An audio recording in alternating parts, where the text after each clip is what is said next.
에베소서 2장 8절 9절 두 절 말씀을 읽으면서 우리 기도의 자리로 나아갑니다. 너희는 그 은혜에 의하여 믿음으로 말미암아 구원을 받았으니 이것은 너희에게서 난 것이 아니요 하나님의 선물이라. 행위에서 난 것이 아니니 이는 누구든지 자랑하지 못하게 함이라. 아멘. 이 귀한 구원의 선물을 우리에게 주신 하나님께 찬양 올려드리겠습니다. 찬송 196장 성령의 은사를 196장입니다.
오늘 아침 하나님의 말씀 고린도전서 2장 1절로 마지막 절 16절까지 함께 보겠습니다. 고린도전서 2장 1절로 16절까지 말씀입니다.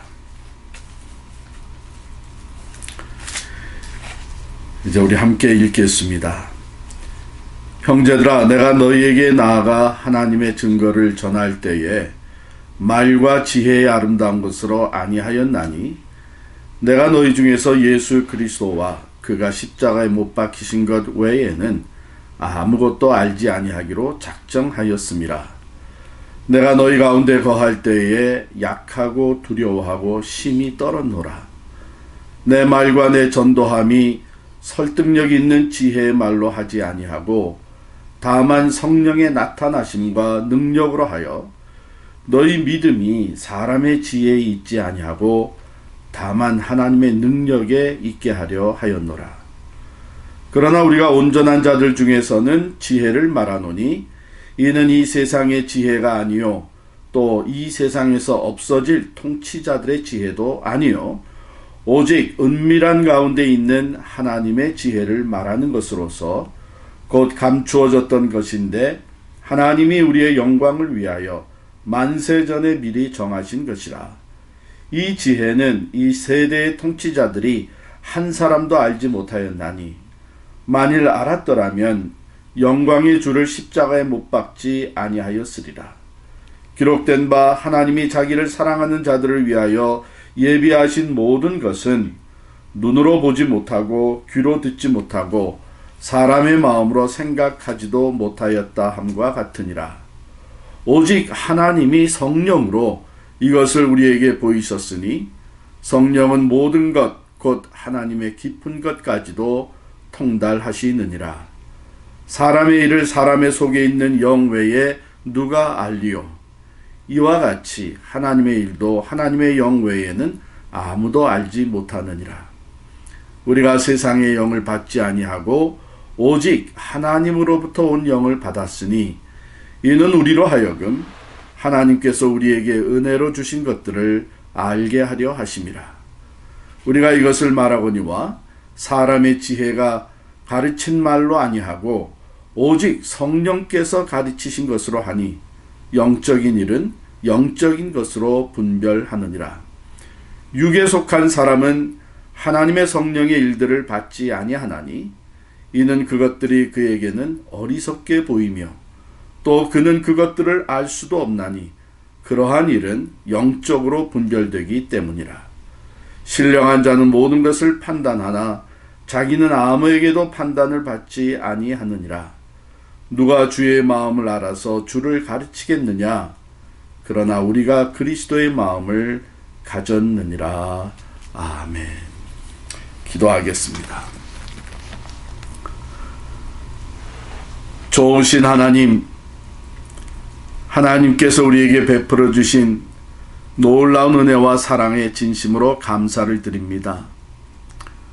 우리 스스로는 깨달아 알 수 없는 참 하나님의 구원의 지혜, 십자가의 구원의 능력을 하나님께서 우리에게 성령을 보내주셔서 알게 하시고 믿게 하시고 성령 안에서 하나님의 뜻과 하나님의 생각을 저희들이 깨달아 분별력 있는 삶을 살 수 있게 하심을 감사합니다.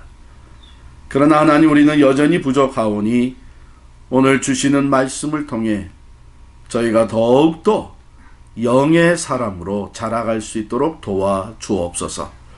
예수님 이름으로 기도하옵나이다. 아멘.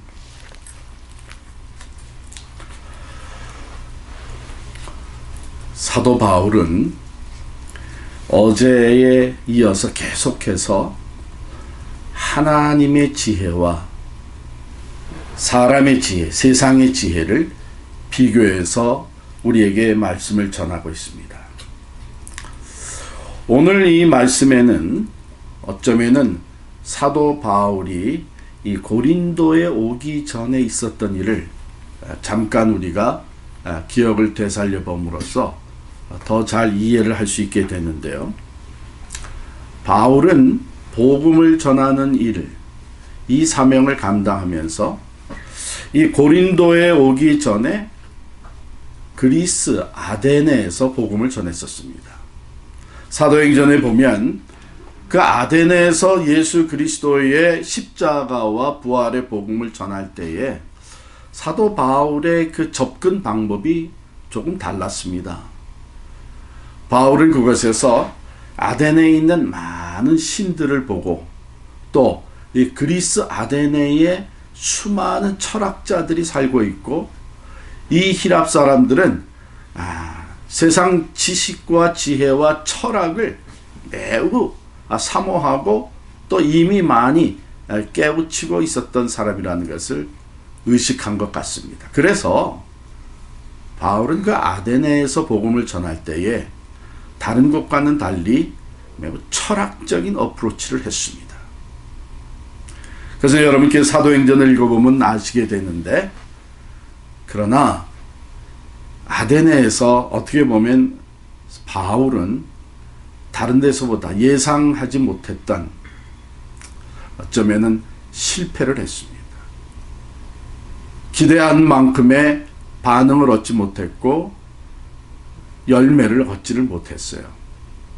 그러고 고린도로 왔습니다. 아마 고린도에 오면서 바울이 많이 생각을 한 것 같습니다. 아마 성령께서 바울에게 깨달음을 주셨겠죠. 그래서 이 고린도에 와서 복음을 전할 때는 학문적, 철학적 이런 것들을 다 내려놓고 복음을 전했던 바울의 모습을 보게 되는데, 1절에 직접 이렇게 고백하죠. 형제들아, 내가 너희에게 나아가 하나님의 증거를 전할 때에 말과 지혜의 아름다운 것으로 아니하였다 그랬어요. 어떻게 보면은 아데네에서는 세상 철학과 그 말과 세상 지혜를 접근 방법으로 삼았었는데, 그것이 별로 열매를 얻지 못했었기 때문이죠. 자, 그러면 바울이 고린도에 와서 예수의 복음을 전할 때에 어떻게 전했는가? 여기 세 가지가 나오는데, 첫 번째는 매우 단순하게 복음을 전했습니다. 2절 말씀이죠. 내가 너희 중에서 예수 그리스도와 그가 십자가에 못 박히신 것 외에는 아무것도 알지 아니하기로 작정하였습니다. 바울의 큰 깨달음은 그 예수 그리스도의 복음 자체에 참 능력과 지혜가 있다고 하는 것을 알았던 것입니다. 그래서 거기에 다른 세상적인 지혜, 언변을 앞세운 말, 이런 것들은 다 내려놓고 아주 단순하게 simplicity, 이 복음의 단순한 것을 전했습니다.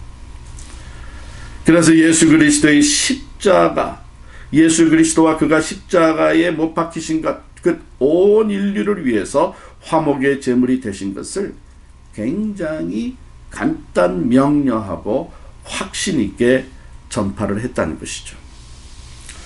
두 번째는 두려운 마음으로 전했다, 이렇게 기록하고 있어요. 3절에 내가 너희 가운데 거할 때에 약하고 두려워하고 심히 떨었노라. 여러분, 이것은 바울이 고린도에서 복음을 전하면서 혹이라도 자기의 그 신변이 위험해질까봐 두려워한 것은 아니었습니다. 또한 자기가 전하는 예수 그리스도의 복음에 대한 확신이 없어서 두렵고 떨렸던 것이 더더욱 아니었습니다. 여기에서 바울이 내가 약하고 두려워하고 심히 떨리는 마음으로 너희 안에 거하면서 복음을 전했다 하는 것은, 혹이라도 내가 예수 그리스도의 복음에 방해가 될까봐, 장애물이 될까봐 두렵고 떨리는 마음으로 전했다는 것입니다. 어쩌면은 아데네에서 자기 자신의 모습을 이렇게 돌아본지도 모르겠습니다. 예수 그리스도의 복음 그 자체에 능력이 있는데, 내가 혹시 사람의 말이나 인간의 모습이 나타나서 그 복음의 능력이 나타나는 데에 방해가 될까봐. 사실 사랑하는 성도 여러분, 우리가 하나님의 말씀을 전할 때에 또 예수 그리스도의 이 생명의 복음, 십자가와 부활의 복음을 전하면서 예수의 산 증인 될 때에 그 말씀 자체, 그 복음 자체에는 능력이 있습니다. 그것을 우리가 더 미화시킬 필요도 없고요. 또 그것을 우리가 설득력 있게 만들어 가지고 능력을 우리가 거기에다가 얹으려고 하는 노력을 할 필요도 없습니다. 오히려 우리가 조심하고 두려워하는 것은 그 복음의 진리와 능력이 전달되는데 나의 인간적인 모습 또는 나의 마음 자세, 또 내가 혹이라도 세상적인 지식과 또 언변을 앞세움으로 인해서 복음의 진수와 능력이 그대로 나타나는 데에 방해가 되지는 않을까. 이것이 우리가 두려워하고 또 늘 조심해야 되는 것이죠. 그래서 바울은 고린도에 가서 복음을 전할 때에는 참 약하고 두려워하고 심히 떨었다 그랬습니다. 세 번째, 바울이 고린도에서 복음을 전할 때는 확실한 결과를 가지고 담대하게 전했습니다. 5절 말씀입니다. 4절 5절인데요. 내 말과 내 전도함이 설득력 있는 지혜의 말로 하지 아니하고 다만 성령의 나타나심과 능력으로 하여 너희 믿음이 사람의 지혜에 있지 아니하고 다만 하나님의 능력에 있게 하려 하였노라. 여러분, 우리가 예수 그리스도의 복음, 하나님의 말씀을 가르치고 전하고 전도할 때에 그 하나님의 임의도 행하신 하나님의 능력으로 변화된 결과, 그 열매들을 직접 보고 체험한 사람에게는요, 확신이 있습니다. 담대함이 있습니다. 그 복음 자체에 또 복음과 함께 역사하시는 성령으로 인해서 하나님의 능력이 나타나고 그 열매가 맺어진다고 하는 데 대한 확신이 있는 것이죠. 그래서 참 오랫동안 목회를 하시고 또 설교를 하시고 성숙한 신앙, 성숙한 이 영성을 쌓아가신 우리 이 설교자들이나 목회자들을 보게 되면 그 메시지가 아주 단순하잖아요. 분명하잖아요. 그러면서도 확신에 넘치잖아요. 왜냐하면 그 오랜 목회 생활을 통해 체험한 것들이 있기 때문입니다. 분명 하나님의 능력이, 이 말씀과 함께 역사하시는 성령의 능력이 변화시키는 역사를 일으키신다 하는 확신이 있기 때문이죠. 어떤 사람이 참으로 방탕하고 또 종교에 대해서 비판적이고 또 술주정뱅이였던 사람이 예수님께 사로잡혀서 예수를 믿게 되었고 삶이 변화되었어요. 그랬더니 그 직장 동료들이 그 사람을 놀려댔습니다. 아니, 당신같이 개배우 이성적이고 또 자신만만한 사람이 글쎄 이 예수를 믿는다니 참 희한하네. 당신 그래 성경에 나오는 그 물이 변해서 포도주가 됐다는 이런 그 참 얘기를 당신 정말 믿을 수 있냐? 그걸 믿느냐? 그랬더니 이 사람이 대답하기를, 내가 그건 잘 모르겠지만 내 분명히 아는 것은 내가 마시던 술이 변해서 우리 집의 퍼니처가 됐다는 거네. 이 사람이 변해가지고 술값으로 나가던 그 돈이 집안에 새로운 가구들을 준비하는 데에 사용되었다는 참 그런 얘기입니다. 확신이 있잖아요. 분명히 내가 아는 것은 그 복음으로 말미암아 변화된 삶, 그것이 내 자신의 삶의 변화일 때는 더더욱 확신이 넘쳐나는 것이죠. 그렇습니다. 바울은 자기 자신에게 일어났던 변화의 놀라운 체험이 있었던 것입니다. 다메섹 도상에서 예수 그리스도를 만남으로 인해서 그는 예수를 핍박하고 교회를 핍박하던 자가 예수를 증거하고 이방인들에게 복음을 전하는 사람으로 완전히 바뀌었던 것이죠. 사도 바울은 계속해서 이렇게 얘기합니다. 그렇다고 해서 내가 하나님의 지혜에 대해서 말을 하지 않는 것이 아니다. 6절에 보면 그러나 우리가 온전한 자들 중에서는 지혜를 말하노니 이는 이 세상의 지혜가 아니요 또 이 세상에서 없어질 통치자들의 지혜도 아니요 오직 은밀한 가운데 있는 하나님의 지혜를 말하는 것으로서 곧 감추어졌던 것인데 하나님이 우리의 영광을 위하여 만세전에 미리 정하신 것이라. 그러면서 계속해서 하나님의 지혜에 대해서, 예수 그리스도를 통해서 나타난 구원의 지혜, 또한 성령을 통해서 우리에게 계속 가르쳐 주시고 깨닫게 해주시고 우리로 하나님의 영광을, 하나님의 뜻을 따라 살게 하시는 그 성령의 지혜에 대해서 쭉 말씀을 합니다. 그런데 바울은 이게 단계가 있다고 얘기하는 거예요. 예수 그리스도를 믿게 되고 그와 더불어서 성령의 선물을, 성령을 선물로 받은, 즉 구원을 받은 사람들은 이 영의 세계를 이제 알아갈 수 있게 된다는 것이죠. 왜? 이미 믿음으로 예수 그리스도를 영접해 드린 사람들은 성령, 즉 하나님의 영, 그리스도의 영이 우리 안에 내재해 계시기 때문에 그 성령의 이끄심으로, 성령의 가르치심으로 하나님의 생각과 뜻을, 이제는 그 지혜를 깨달아 알아가게 된다는 것입니다. 10절 말씀 보시면 오직 하나님이 성령으로 이것을 우리에게 보이셨으니 성령은 모든 것 곧 하나님의 깊은 것까지도 통달하시느니라. 사람의 일을 사람의 속에 있는 영 외에 누가 알리요? 이와 같이 하나님의 일도 하나님의 영 외에는 아무도 알지 못하느니라.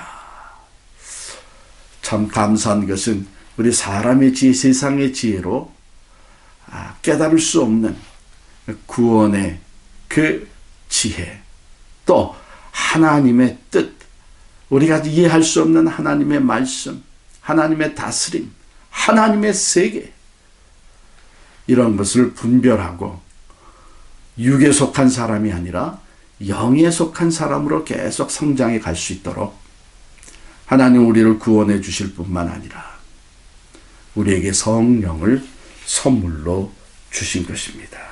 그러나 아직 이 구원을 받지 못하고 따라서 성령을 선물로 받지 못한 사람들은 이 알 수 없는 하나님의 세계예요. 그 영이 죽어 있기 때문에 그것을 알 수가 없는 것이죠. 그래서 우리는 오히려 그런 사람들을 탓하는 것이 아니라 불쌍히 여기며 우리에게 베풀어 주신 그 하나님의 은혜, 구원의 은총이 그들에게도 함께하고 그들도 믿음을 선물로 받아서 예수 그리스도를 구주로 영접하게 되어 성령을 선물로 받고 영안이 뜨여지고 영분별력이 생기고 성령의 가르치심을 따라 하나님을 영화롭게 해드리는 삶을 살아갈 수 있기 위해 우리는 기도하면서 그들에게 또한 복음을 전해야 할 것입니다. 사랑하는 성도 여러분, 성령께서 우리로 하여금 예수를 믿게 하시고 성령께서 또한 우리로 하여금 하나님의 말씀과 하나님의 생각과 하나님의 뜻을 깨달아 알아가게 하십니다. 그러므로 우리가 지난주에 성령 강림주의를 보냈는데 날마다 성령 충만하고 성령의 인도하심을 따라 살기 위해 기도하며 노력하는 사람이 될 때에 우리는 점점 하나님의 생각을 깊이 알아가게 되고 또한 하나님의 뜻을 따라 살 수 있는 영적 분별력을 가지고 성장해가는 신앙인이 될 줄을 믿습니다. 기도하겠습니다.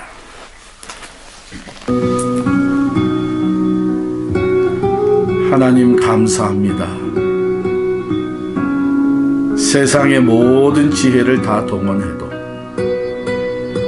알 수 없는 하나님의 놀라운 구원의 지혜, 예수 그리스도의 십자가 그 부활을 통해서 우리를 구원하시고 우리로 영원한 생명과 천국의 소망을 소유하게 하시는 이 하나님의 구원의 도리와 지혜를 우리가 알 수 있도록, 믿을 수 있도록 성령을 통해 믿음을 선물로 주시고 또한 이제는 세상 지혜가 아니라 영적 지혜를 따라 살 수 있는 사람이 되게 해주신 것 진심으로 감사합니다. 하나님, 오늘 말씀을 통해 바울을 통해 주신 말씀대로 우리 또한 예수 그리스도의 십자가의 복음을 전할 때에 사람의 말을 동원하지 않게 하시고 단순하지만 확신을 가지고 성령께서 역사하실 때에 내가 아니라 성령의 도우심으로 저들이 믿음을 갖게 되고 예수를 영접하여 새 사람이 될 수 있다고 하는 확신을 가지고 복음을 전하며 전도하고 선교하는 저희들이 되게 하여 주옵소서. 또한 우리가 이미 성령을 선물로 받았으므로 이제는 그 성령의 인도하심을 따라 하나님의 뜻과 하나님의 생각을 더 깊이 알아가는 영의 사람이 되게 하여 주시고 영적 분별력을 가지고 하나님의 말씀을 따라 순종하며 하나님을 영화롭게 해드리는 삶을 살게 하여 주옵소서. 하나님, 우리가 신앙생활, 하나님의 말씀을 깨닫고 또한 하나님의 뜻을 분별하는 것이 세상의 지혜가 아닌 것을 겸손히 고백하게 하여 주시고 혹이라도 하나님의 말씀 또 교회를 섬기며 하나님의 일을 감당하는 데에 세상적인 것을 앞세우지 아니하도록 성령의 우리들을 늘 깨우치고 우리의 생각과 마음을 다스려 주시옵소서. 예수 그리스도의 이름으로 간절히 기도하옵나이다. 아멘. 우리 계속해서 교회를 위해서 기도합니다. 먼저 우리 사랑하는 온 성도들의 가정이 진리와 사랑의 성령으로 충만하게 하옵소서. 두 번째, 하나님의 은혜와 믿음 안에서 두려움과 불안, 걱정은 다 물리치게 하옵소서. 세 번째, 코로나 바이러스를 속히 소멸시켜 주시고 전보다 더 나은 일상으로 돌아가게 하여 주옵소서. 또 선교를 위해서 기도합니다. 오늘 아침에는 멕시코에서 선교하시는 이철남 선교사님, 또 이성수 선교사님 영육간의 강건함과 그 사역에 성령의 기름 부으심이 함께 하시기를 위해서 기도하겠습니다. 또 한 주간 동안 기도하고 있는 대로 과테말라에서 선교하시는 김경준 선교사님 건강을 위해서 또 그 사역을 위해서 함께 기도하겠습니다. 참 병으로 고통받는 우리 성도들 하나님 앞에 올려드리며 우리 간절히 기도하기를 원합니다. 한성음 성도, 최유리 집사님, 스티븐 로리 성도님, 윤찬중 집사님, 남기영 집사님, 박노식 장로님, 박수현 권사님 모두가 다 하나님의 놀라운 치유의 능력과 회복의 은혜로 영과 육이 강건해지고 참 속히 걷기도 하고 뛰기도 하며 마음껏 주를 찬양하며 예배할 수 있도록 회복시켜 달라고 병 낫기를 위해서 기도합니다. 계속해서 여러분 각자의 기도 제목을 하나님 앞에 올려드리면서 기도하실 때에 성령께서 우리의 기도를 도와주시고 놀라운 하나님의 응답을 받는 우리 기도 시간 되시기를 축원합니다. 기도하겠습니다.